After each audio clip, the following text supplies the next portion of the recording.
네, 안녕하세요. 오늘은 재개발에 대해서 준비를 해봤습니다. 재개발, 이제 앞으로 지금까지 여태까지 흘러갔던 재개발 종류들과 공모 시기들이 있었잖아요.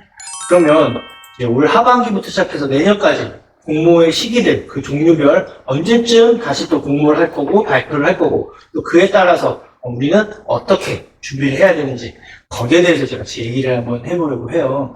자, 일단 내용을 보시면 그 전에 이제 시작을 하기 전에 과거를 알면 이제 미래가 예측이 되겠죠. 왜냐? 과거에 어느 때 이렇게 재개발이 진행을 했었고 어떤 환경, 어떤 상황 때문에 이렇게 재개발이 진행이 됐고 또 그렇게 언제 시기라든가 발표 시기들을 보면 대략적으로 이제 앞으로 어떻게 흘러갈 건지 큰 흐름은 보일 수가 있어요. 그래서 이제 재개발 진행했던 과거들을 통해서 우리가 이제 앞으로 어떻게 재개발이 진행될 건지를 유추해 볼 수가 있는 건데 거기에 대해서 이제 말씀을 드릴 거고요.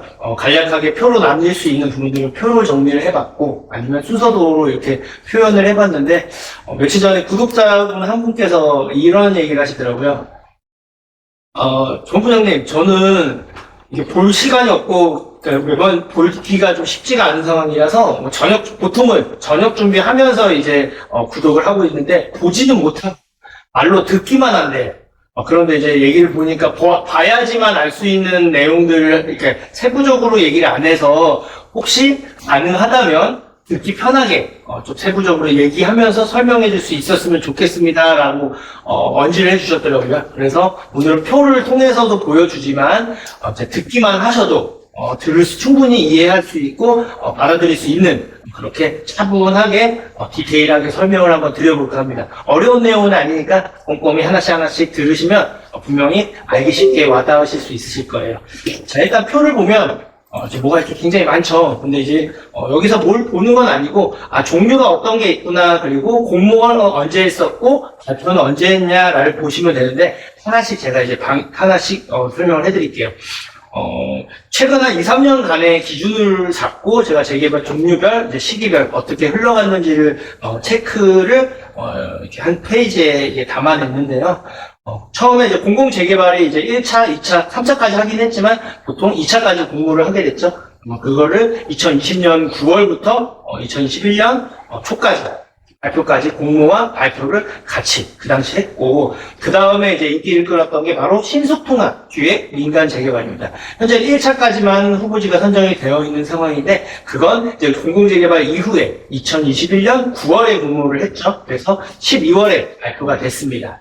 그리고 그 다음에 이제 또 다른 종류 중에 하나인 모아타운 재개발이라는 게 새롭게 생겨나면서 이제 처음에는 공모가 아닌 선정식으로 이제 올해, 그러니까 2022년 1월에 선정이 됐고, 그 이후에는 이제, 후보지로 선정을 이제 하고 있습니다. 그래서 지금 1차는, 그러니까 말은 1차지만 어찌 보면은, 그러니까 2차지만 1차 같은, 그렇죠?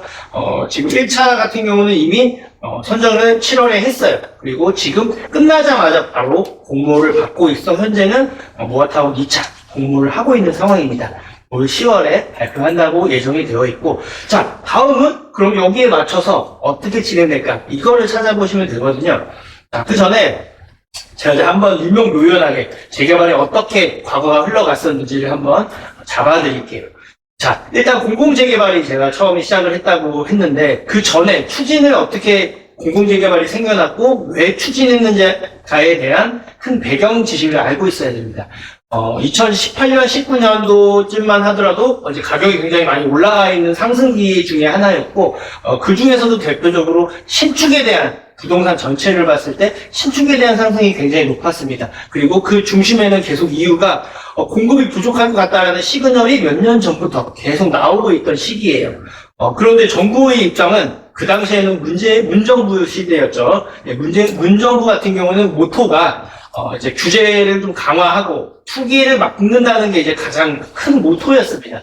그래서 서울만 놓고 보더라도 고 박원순 서울시장은 재개발이나 재건축은 막고 하지 못하게 막고 오히려 재생사업이라든가 이런 기본적인 그 큰 틀을 바꾸는 게 아니고 필요한 부분만 살짝 핀셋 규제처럼 하나씩만 일부만 수정하거나 고치는 정도로 끝나고 있는 재개발 사업이었는데 그게 이제 골물대로 터진 거죠. 왜냐하면 가격이 너무 걷잡을 수 없을 정도로 굉장히 많이 상승하기 시작했고, 그 중심에는 또 신축들, 새로운 부동산들이 걷잡을 수 없이 가격이 높아지면서, 우리가 이제 규제는 했는데, 공급을 하기에 시그널은 발표를 해야 될 것 같고, 그래야, 어느 정도 가격 안정이 될 것 같은데, 재건축이나 재개발 기존에 있는 걸 다 풀 수는 없고, 자, 그럼 어떻게 해야지 하고 생각하다가 고안해낸 방안이, 그러면 기존에 있는 규제는 그대로 놔두되, 특별 케이스로 국가가 어느 정도 도움을 주고 하기가 쉽지 않은 좀 외곽 지역을 중심으로 뭔가 혜택을 줘서 그것과는 다르게 새롭게 공공 관련된 재개발을 추진을 하면 거기에 있어서는 이제 지원을 해주겠다라고 해서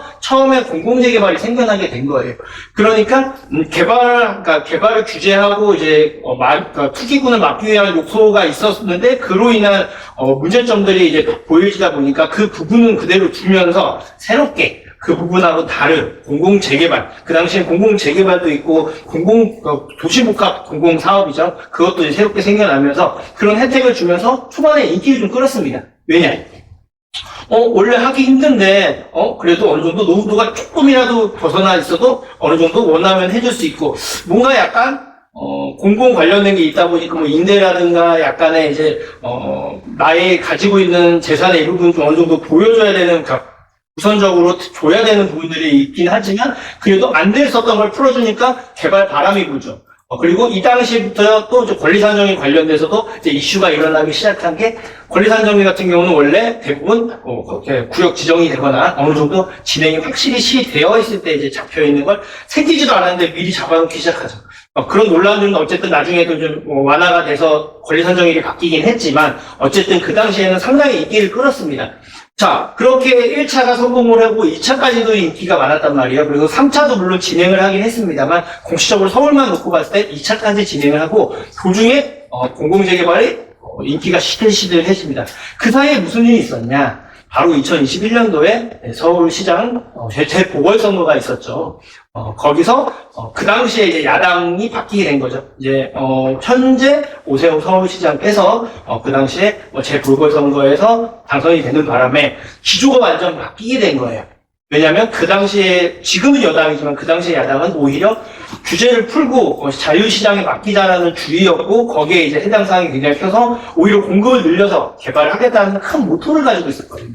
그리고 시장이 바뀌면서 기존에 해왔던 개발 방식들을 전부 다 고수하는 게 아니고 그게 아닌 새로운 판을 새롭게 만들어야 되는 거죠.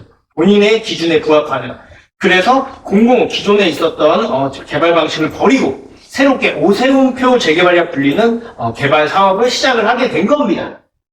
그리고 기존의 공공재개발을 추진했던 곳들까지도 오세훈표 재개발 사업이 더 빠를 것 같고 조금 더 사업성이 좋을 거라고 보기 때문에 그렇게 이제 시작을 하게 되죠. 그래서 처음에 이제 인기를 끌었던 게 재보궐 선거가 끝나고 나서 신소통합 기획 민간 재개발이라고 발표를 하게 되죠. 이거는 엄밀히 말하면 민간 재개발과 똑같지만 구역 지정되기까지의 진행 과정이 시기별로 차이는 있지만 대략 4, 5년은 걸린단 말이에요. 그거를 절반 이상 단축해서 1, 2년 안에 구역 지정할 수 있게 해줄게 하고 빠르게 추진할 수 있었던 강점을 내세워서 추진을 했고 상당한 인기를 끌었어요. 그리고 실제로 2021년도에는 신속통합의 인기가 굉장히 많고 거기에 있어서 투자자들도 굉장히 많았고 관심도도 굉장히 높았습니다. 그리고 올해가 이제 흘러갔죠. 자, 근데 문제가 있어요. 인기는 많이 끌었는데 이게 실제로 진행을 하려다 보니까 민간 재개발 자체가 워낙 오래 걸리다 보니까 임기 내에 뭔가 첫 삽을 뜨기가 쉽지가 않은 거예요. 그리고 죄송한 얘기지만 개발 사업이나 이런 부분은 정치적인 요소도 사실 포함을 합니다. 그래서 다시 이번에 이번에 재당선이 돼서 4년 임기가 주어졌는데 그 안에 뭔가 보여줘야 되는 거예요. 근데 신속통합 기획은 그 안에 첫 삽을 뜨기가 어렵습니다. 그리고 상당히 시간도 많이 필요하고요. 그리고 공급을 많이 발표하겠다, 250만 원을 하겠다라고 이렇게 발표를 했고, 가장 필요한 것에 우선적으로 공급하겠다, 양지에 공급을 하겠다고 발표를 했는데, 하지를 못하게 된 거예요. 그러니까 이제 새롭게 만든 게 뭐냐, 큰 재개발 사업보다 작은 소규모 정비 사업을 주력해서 빨리빨리 할 수 있는 걸 우선적으로 하자라고 생기는 게 모아타운입니다. 처음에는 선정식으로 방식으로 기존에 진행했던 것들을 선정 방식으로 했는데 그 다음에 이제 인기를 끌기 위해서는 뭔가 당근을 줘야겠죠. 그래서 기존의 15층 규제, 15층까지만 지을 수 있어서 사업성에서 아쉬운 측면을 보이던 소규모 정비 사업을 15층 규제를 폐지하면서 그때부터 모아타운에 대한 인기가 굉장히 커지고 사업성도 좋아지게 돼서 준재개발 사업과 같아지게 됩니다. 그리고 그게 지금까지 이어지고 계속 모아타운을 추진하겠다고 정부가 발표를 했어요. 그래서 현재는 모아타운이 굉장히 인기가 많고 얘기가 굉장히 많을 거예요. 그리고 규제도 상대적으로 다른 재개발보다 좀 규제가 완화가 된 게 많다 보니까 굉장히 사람들이 관심도가 많아지고 접근성이 쉽다 보니까 누구나 추진할 수 있는 지역들이 많이 생기게 된 거죠. 자, 그럼 이게 계속 지속될 건지 앞으로 혹시 또 다른 건 없는지 이런 걸 이제 우리가 찾아보고 그런 걸 알 수 있다면 미리 준비할 수 있는 지혜가 필요하고 그만큼 미리 선점하면은 좋은 기회를 잡으실 수가 있겠죠. 자, 그러면 공모 시기를 일단 예측을 해보자면 서울시가 답변을 합니다. 모아타운은 이제 앞으로 계속 추진을 하겠다. 뭔 말이냐면 하나씩 이제 하고 이제 끝나고 나면 다시 또 공모가 끝나고 나면 다시 공모 받아서 선정을 하고 끝나면 다시 하고 이거를 당분간은 계속 하겠다라는 의지의 표현이에요. 그래서 계속 지금 모아타운 추진하는 지역이 상당히 많거든요. 그래서 그 중에서도 가능성 있는 곳들은 계속 재발굴을 하겠다. 이렇게 발표를 했고요. 신속통합기획 민간 재개발은 계속 한다고 얘기가 했지만 아직까지는 뚜렷한 소식이 있는 건 아닌데 올 하반기에는 진행할 수 있도록 계획을 하고 있다라고 이제 발표를 했습니다. 아마도 모아타운 2차 후보지가 선정되는 10월달 이후에 그러니까 11월이나 12월 중에 발표할 가능성이 높고 조금 딜레이가 된다면 내년 초에는 시작하지 않을까라고 이제 예측을 해볼 수가 있고요. 자, 우리가 이 부분을 보면서 우리가 알아야 될 상식이 있는데 이 정부가 지금 서울시가 추구하고 있고 원하는 방향을 일단 알아야 돼요. 공급. 그리고 그 공급을 확대해야 할 거고 굉장히 빠르게 해야 되고 그리고 복지적인 측면에서도 굉장히 중요합니다. 그래서 빠른 재개발도 해야 되면서 또 서민들을 위한 정치적인 부분도 당연히 포함될 수 없기 때문에 그런 사람들에 대한 그것도 임대주택도 굉장히 양질의 임대주택을 공급해야 되는 그 두 가지의 토끼를 잡아야 되는 거예요. 이 부분을 알면은 우리가 거기에 맞춰서 준비를 할 수가 있는데 자, 우리 한번 토대를 잡아보면 제가 여태까지 했던 얘기 다시 한번 정리를 하자면 연도별 매 년마다 정부가 적극적으로 추진한 재개발들 사업이 있습니다. 2020년도엔 제가 처음 얘기했던 공공재개발 그리고 2021년에는 신속통합 민간재개발 그리고 올해 2022년은 모아타운이 가장 화두였고 지금도 인기가 많습니다. 자, 내년도 그대로 이어질까요?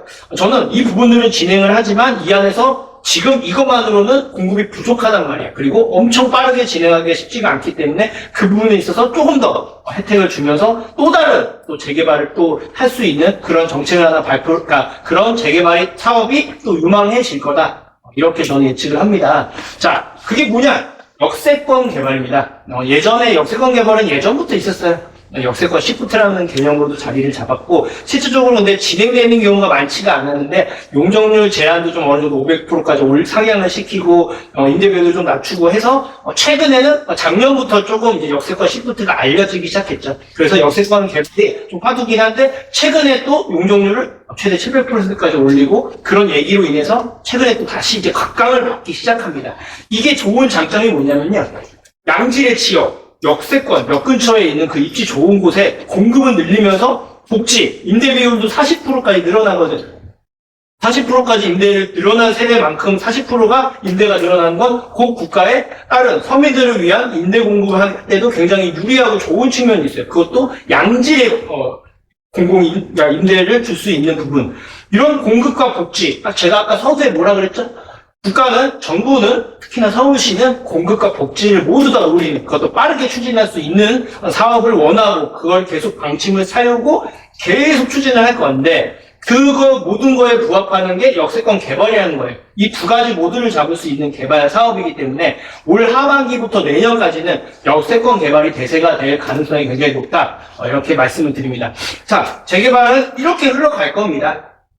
자, 올 10월경에 모아타운 2차가 발표가 될 거고요. 그 이후에 바로 또 3차에 대한 후보지 공모 선정을 하겠죠. 그만큼 모아타운은 일단 계속 진행을 하게 될 건데, 인기는 예전보다 조금 시들시들할 거예요. 왜 그러냐면, 가능성이 높거나 사업성이 좋다고 판단되는 곳들은 이미 신청을 했거나 어느 정도 좀 가닥이 잡혀 있습니다. 물론 앞으로도 계속 하겠지만, 인기는 예전만 못하게 계속 시들시들하게 될 가능성은 좀 커요. 그러면 그리고 계속 모아타운은 발표를 할 거고 올 하반기에 얘기한 대로 신수통합 기획도 공모를 하게 되겠죠. 근데 이게 아마 생각보다 빨리 진행되기가 쉽지는 않을 겁니다. 이 부분이 그리고 이 부분은 이미 어느 정도 떨어졌지만 토지거래 허가구를 묶여서 다시 재추진하려는 지역들이 상당히 많이 있어요.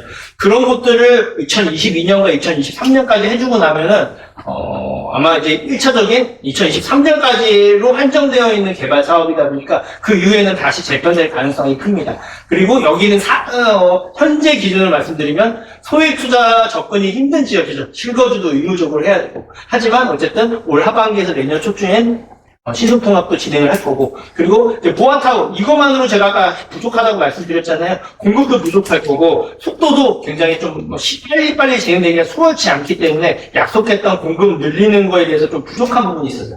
그렇기 때문에 아까 공급과 복지 모든 혜택을 얻기 위한 역세권 개발 사업을 적극 지원할 거고, 실제적으로 이제 용적률 완화라든가 이런 인센티브를 더 많이 부여하고 있고 추가적으로 아마 발표를 하게 될 겁니다.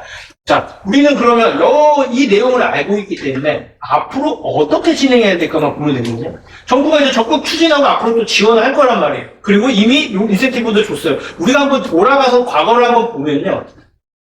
공공재개발도 어느 정도 원래 재개발이 힘든 지역도 할 수 있게끔 해줬고요. 신속통합 기획도 원래 시간 오래 걸리는 걸 빨리 단축시키겠다는 당근책으로 인기가 많았어요. 모아타운도 사업성이 아쉬워서 15층 이상 지을 수 없었던 규제를 폐지해서 인기가 높아갔습니다. 그리고 최근에 역세권 개발도 500%까지 올린 상황에서 그 지역에 따라 700%까지 상향해주겠다고 또 발표를 했어요. 그리고 그 기간도 원래 내후년 2년 더 연장을 했죠. 원래 한시적으로만 혜택을 부여했는데 역세권 350m까지만 할 수 있는 규제가 2년 더 연장이 됐어요. 이렇게 인센티브를 부여하기 시작했습니다. 그러면 앞으로 대세는 개발 사업을 보면 역세권 개발이 될 거라는 거죠.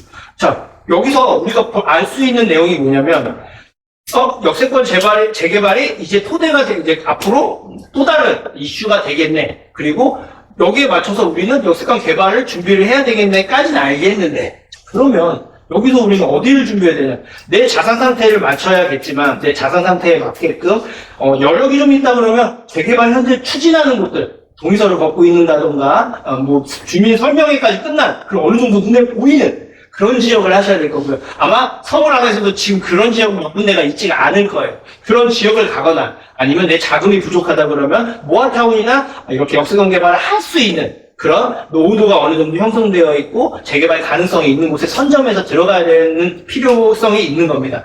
자, 역세권이 왜 화두냐고 한다면 제가 이제 공급 부족 그리고 복지 정책 그거에 모두에 맞춘 개발 사업이라고도 얘기를 했지만 지금 현재 실제적으로 추진을 하고 있는 대표적으로 서울의 역세권 개발의 원효로 일가와 유창동이 있어요. 거기는 이제 구역 지정을 앞두고 있었거든요. 그러면 이제 그 발표가 되고 거기에 따라서 그게 진행되는 걸 보면서 또 한 번 더 바람이 불 겁니다. 그럼 우리는 그렇게 될 수 있는 걸 찾는 거예요. 그래서 저희 구독자 여러분들은 미리미리 지금 부동산 시장이 굉장히 또 안 좋은 기사도 많고 실제적으로 떨어졌다 이런 기사들 많지만 이상하게 내가 관심 갖는 지역들은 그러지 않다는 거죠.